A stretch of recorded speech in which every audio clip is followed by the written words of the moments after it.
Bonjour les amis, on va se permettre aujourd'hui de parler en français, de dire quelques mots sur la paracha de Shemot, la paracha de ce samedi.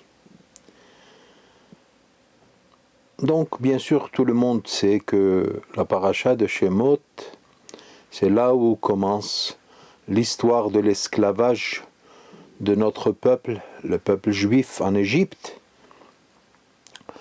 Cet esclavage qui a duré 210 années, à part les autres choses qui l'entourent, parce que ça devait durer 400 ans d'après ce que Dieu a dit à Abraham. Mais l'esclavage, comme il le faut, ça veut dire durement, de façon très dure, comme il est écrit dans la Torah de Parashat Shemot, Vaya'avidu Mitzrayim et Bnei Israël befarech. Alors les enfants d'Israël furent asservis durement en Égypte. Befarech, c'est durement.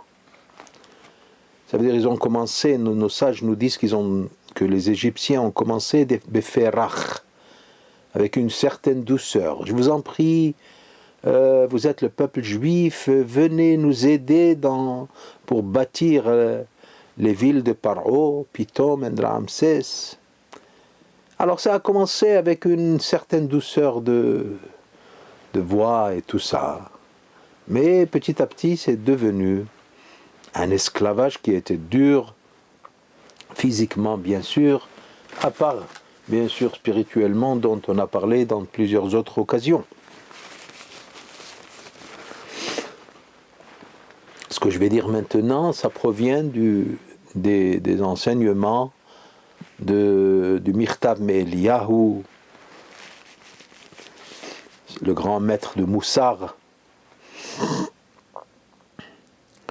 Et je commence. Donc, j'ai déjà mentionné le pasuk Vaya'avidu Mitzrayim et Bnei Israël befarech. Mais alors, un esclavage très dur. Et on peut vraiment mentionner les Midrashim et les Gemarot qui parlent de la souffrance d'Israël au pays d'Égypte. C'était atroce. À part le fait que Paro lui-même, qui a changé depuis, bien sûr, le Paro de Yosef, d'après la Torah, il est écrit Vayakom Melech Hadash al Mitzrayim. Un nouveau roi a été nommé en Égypte, en Mitzrayim. Alors nos sages nous disent, nous avons bien sûr la fameuse mahloquette de Rav et Shmuel. D'après Rav, c'était le même Paro, seulement il a changé d'opinion. Avant, puisqu'il vivait avec Yosef et tout, alors il était influencé par l'aide extraordinaire de Yosef, comment il a aidé l'Égypte à survivre, la famine. Mais d'après Shmuel, c'est tout à fait Melech Hadash Mamash. C'était un autre Paro qui n'a pas connu Yosef. Alors ce nouveau Paro, alors c'était ça la grande Gézéra contre le peuple d'Israël, qui a été asservi durement pendant ces jours-là en Égypte. Il semble apparemment que les exils, on va parler un peu de l'exil, la nature de l'exil. Les exils par lesquels Israël est passé depuis les îles d'Égypte jusqu'à nos jours,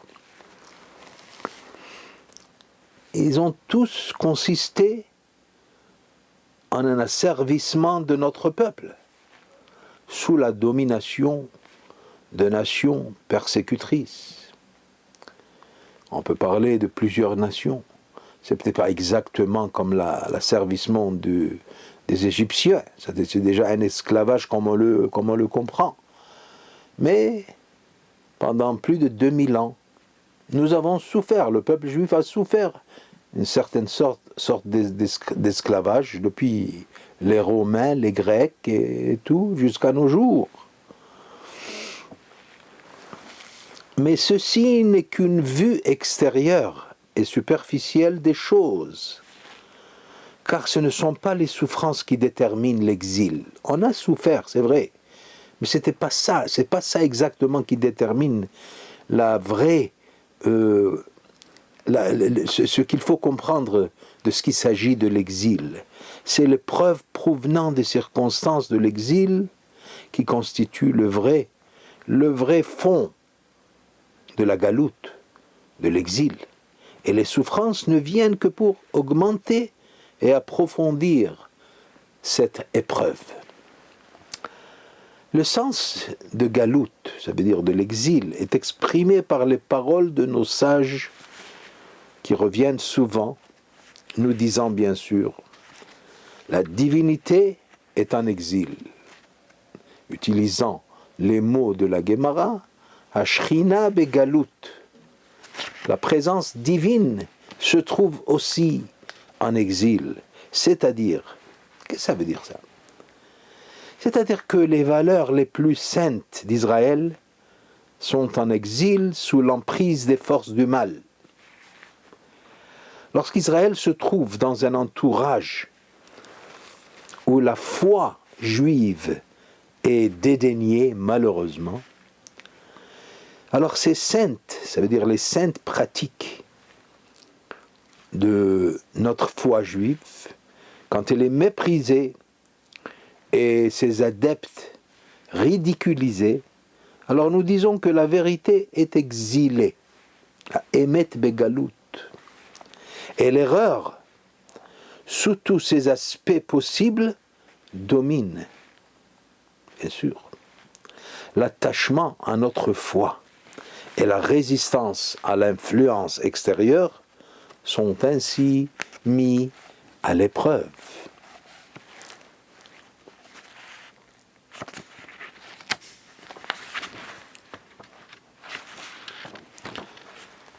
Il faut comprendre ce que je veux dire ici, puisque ce que le Mirtav Eliyahu veut nous dire, que le vrai exil chez le peuple juif, c'est pas l'esclavage physique seulement. Bien sûr, la souffrance, c'est une des choses qui fait partie de l'histoire juive. Mais le vrai esclavage du peuple juif est quand notre foi est malheureusement asservie, est malheureusement capturée par les nations qui nous entourent et qui nous ont fait souffrir. C'est ça le vrai exil. D'autant plus que, comme dit le Talmud, la Gemara nous dit dans Masechet Gittin, la page 56, Amud Bet, la Providence a voulu que ceux qui persécutent Israël soient les dominants. Ça veut dire ceux qui nous dominent, c'est déjà prescrit par la Providence. C'est ce que Dieu veut, malheureusement. Parce que nous voyons que les nations qui nous ont fait souffrir, ils prospèrent et que leur pouvoir se renforce. Il faut comprendre ces choses. Dans ces conditions, nous pourrions être perplexes et être tentés de nous poser la question, puisque ceux qui nous persécutent et s'opposent à notre foi l'emportent et réussissent, alors que nous leur sommes soumis, est-il possible que nous soyons dans le vrai et que nous représentions la vérité ? En vérité, cette philosophie est déjà connue parce qu'il est écrit dans le Talmud de Masechet Shabbat, quand il y a eu une réunion entre les rabbins, Rabbi Yossi, Rabbi Shimon, qui ont parlé des œuvres des Romains. Et ils disent, voilà, un de ces sages nous a dit, comment ça se fait alors que nos ennemis, ceux qui nous font souffrir, ils ont tellement une grande réussite dans leur vie. Ils progressent, ils deviennent de plus en plus forts. Bien sûr, il faut toutefois se rappeler que les Romains, ainsi que les Grecs, ainsi que tous ceux qui nous ont fait souffrir à la fin, ils ont succombé à leur propre civilisation et ils ont disparu. Alors que nous, Am Israël Hay, nous sommes toujours vivants. C'est ça le point. Mais Nous avons souffert, il n'y a pas à dire. Alors la question qui se pose, comment ça se fait que ceux qui nous sont persécutés continuent à réussir? Bien sûr, avant le jour où ils tombent. Mais d'habitude, on voit que les nations qui nous ont fait souffrir, ils ne font que réussir. Alors que l'autre rabbin, il a dit, oh non, il faut savoir que tout ça, ça provient de Dieu. Dieu, il a ses plans.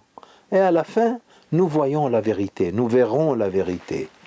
Même de nos jours, on verra la vérité bientôt, Be'ezrat Hashem. Dans ces conditions, donc, voilà donc la dure épreuve de la galoute, de l'exil. Si on peut la surmonter, et c'est ça le point, puisque le peuple juif a été créé pour une seule raison, de surmonter les épreuves.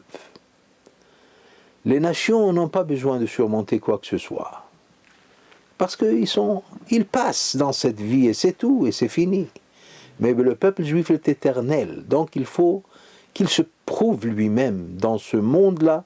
Tant que nous sommes dans ce monde, il faut agir de façon de surmonter les épreuves, les désirs, les tentations, et tout ce qui s'ensuit. Et aussi, bien sûr, les souffrances que nous endurons. C'est normal. Bien sûr, ce n'est pas tellement normal, c'est difficile à comprendre. Mais si on connaît la vraie raison de la création du peuple juif, qui est le peuple éternel, il faut aussi comprendre que la souffrance, c'est ça ce qui nous cause l'éternalité du peuple juif. C'est ça ce qui nous cause de survivre, de surmonter tout ce qui se passe. Et d'ailleurs, la vérité est que nous le prouvons aujourd'hui. On a prouvé au monde que nous sommes toujours vivants, que nous avons survécu tout ce qui nous en fait. Et alors, ça prouve vraiment, d'une façon qu'on ne peut pas dénier, que le fait que nous sommes Am Israël Chai, que nous sommes un peuple éternel, c'est une vérité qui est incontestable.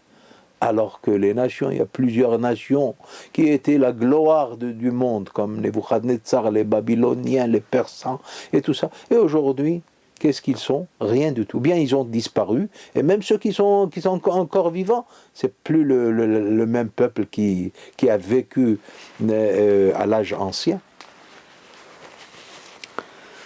Voilà donc la dure épreuve du galout.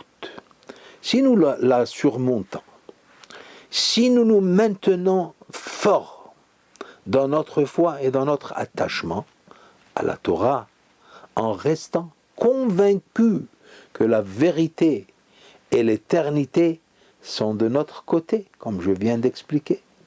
C'est ça ce qui nous donne le fait et l'éternité du peuple juif. Bien sûr, personne ne veut souffrir, on ne veut pas souffrir, et on espère que c'est fini. Quand même, on a souffert assez. Et en vérité, tant que le Mashiach n'est pas encore arrivé, il faut réaliser que la souffrance continue, d'un degré plus haut que l'autre peut-être. Il y a dans la Gemara de Masechet Sanhedrin, on étudie que les paroles de Oula, le grand Émora, qui a dit « Yete vela ahmine » je sais que le Mashiach doit arriver. Ça veut dire, il a dit ça fait 1800 ans. Alors il a dit, je sais que le Mashiach doit arriver, mais je ne veux pas le voir. Qu'est-ce qu'il a voulu dire par ça? Il savait que les souffrances seront trop. Alors il a dit, je ne veux pas voir les souffrances d'Israël. C'est trop, même si je perds la valeur de voir le Mashiach lui-même. Mais il y a eu l'autre rabbin qui lui a répondu, il lui a dit, je suis prêt à recevoir et à voir le Mashiach, même si je dois m'asseoir tout d'abord sur les excréments de son âne. Ça veut dire même malgré les souffrances. Je suis prêt à recevoir avec joie l'arrivée du Mashiach. Alors, donc, que veut dire la réussite de nos ennemis, de nos adversaires? Alors, le Mirtav Me'Eliyahu nous dit que la réussite de nos adversaires n'est qu'apparente, c'est provisoire. Ils sont destinés de toute façon à disparaître et à s'éclipser. Nous pouvons dire que l'exil n'existe plus pour nous, mais si nous sommes réceptifs, ça veut dire, quand est-ce qu'on regarde qu'il faut avoir une certaine pensée dans ce domaine-là, que l'exil vraiment n'existe pas. Il y a les souffrances, bien sûr, qui nous rappellent l'exil, que nous sommes toujours en exil. Mais en vérité, si nous faisons l'effort de continuer à aller d'après la Torah et les mitzvot, et avec notre foi et tout ce qu'il faut, et avec force, et avec foi, bien sûr, alors on voit vraiment que l'exil chez le peuple juif n'existe pas en vérité, parce que c'est un plan qui va nous permettre de survivre. C'est les souffrances qui nous ont fait survivre. S'il n'y avait pas de souffrance, alors vous pouvez réaliser, ce n'est pas une philosophie ça, c'est une chose qui est vraiment réelle. S'il n'y avait pas de souffrance, le peuple juif aurait disparu, ça fait longtemps. Parce que si on n'avait pas souffert le fait que nous sommes juifs, on aurait été assimilés. Ça veut dire, quand tu ne souffres pas, tu ne penses pas. Tu penses que c'est ça la vie et tu aimes la vie. Et automatiquement, tu veux joindre les autres. Et si tu es parmi les non-juifs, alors tu deviens petit à petit un non-juif also. D'un certain point de vue, bien sûr. Mais donc, nous devons savoir que c'est les souffrances qui nous ont donné la force de survivre. Alors que les autres nations ne font qu'être là aujourd'hui et demain ils ne sont plus là. Alors si nous sommes réceptifs à l'influence de notre entourage, malheureusement, si nous sommes influencés par la civilisation qui nous entoure des autres nations, alors nous nous plongeons vraiment dans l'obscurité de l'exil. Et c'est là où nous nous éloignons de la rédemption, de la Géoula. C'est ça le point que nous avons expliqué. Alors que les signes précurseurs de notre rédemption définitive sont visibles. Nous vivons à présent, actuellement, nous vivons une période où l'exil dans son vrai sens atteint son intensité maximum, surtout après le Holocauste, malheureusement. Qu'est-ce qui est resté de nous ? Et ce qui est resté de nous a été tellement faible, reconnu par le monde comme quelque chose qui va tout de suite disparaître. Mais, incroyablement, on est toujours là et on devient de plus en plus fort. Jamais auparavant, l'âme juive n'a été mise devant une épreuve plus grande. Les valeurs matérielles et laïques l'emportent et dominent tous les aspects de la vie. C'est vrai. Les valeurs spirituelles et morales ne trouvent pas de place dans la société. La recherche du bien-être matériel est le seul souci. La piété est qualifiée d'obscurantisme. Les savants de la Torah, les vrais piliers de ce monde, sont méconnus et inappréciés. La valeur profonde, spirituelle de nos préceptes est ignorée et nos saintes pratiques considérées comme rétrogrades. L'instinct animal chez l'homme ne connaît plus les limites de la pudeur et des convenances. Loin d'être freiné par la religion et la morale, il est déchaîné par les nouveaux moyens offerts par la technique, le modernisme, l'Internet et tout ce qui se passe aujourd'hui. C'est ça, c'est pas facile, mais c'est ça, il faut l'emporter sur ça. Le cinéma devient de plus en plus le culte de la sensualité. La littérature pornographique, malheureusement, envahit tous les coins de rue et les foyers. La vertu est démodée. La pureté des morts, des mœurs, très souvent considérée comme anormale. Malheureusement, c'est ça maintenant. Les religieux sont considérés par les autres non-religieux comme si les religieux ne sont pas normaux. L'appât de la vie moderne met à dure épreuve la fidélité de notre peuple à la Torah. L'assimilation à l'atmosphère envahissante fait des ravages dans tout le monde. La religion semble appartenir au passé.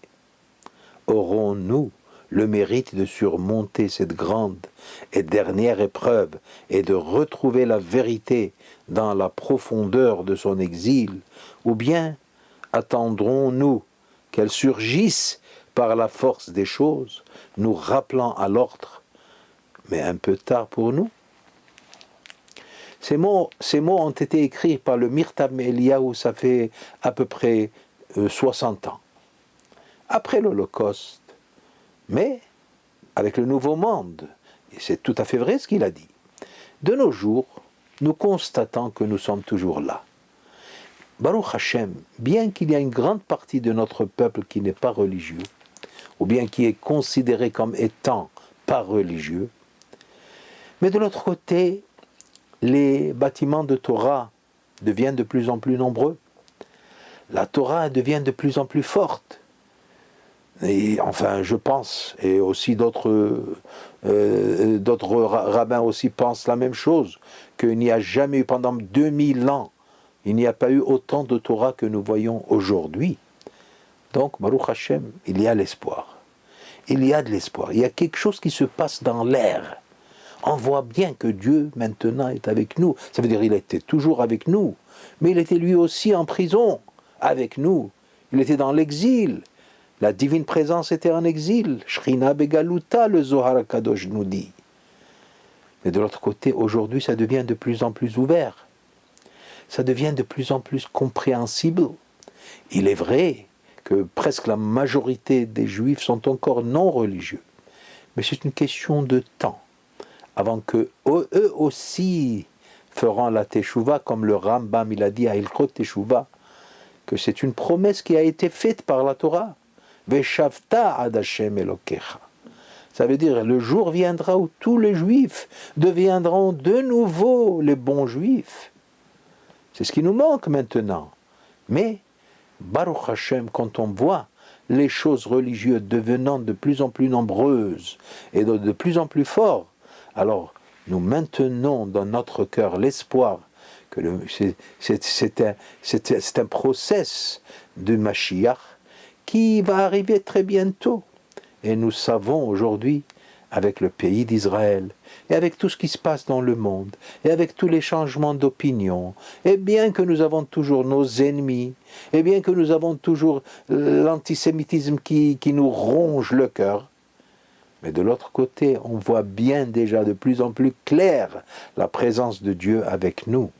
Espérons que nous aurons le mérite, que bientôt, peut-être dans nos jours, de voir le Mashiach, et de voir la Géoula, de voir la rédemption complète, avec Beth Amikdash, et tout ce qui s'ensuit. Bezrat Hashem. Amen. Shabbat Shalom.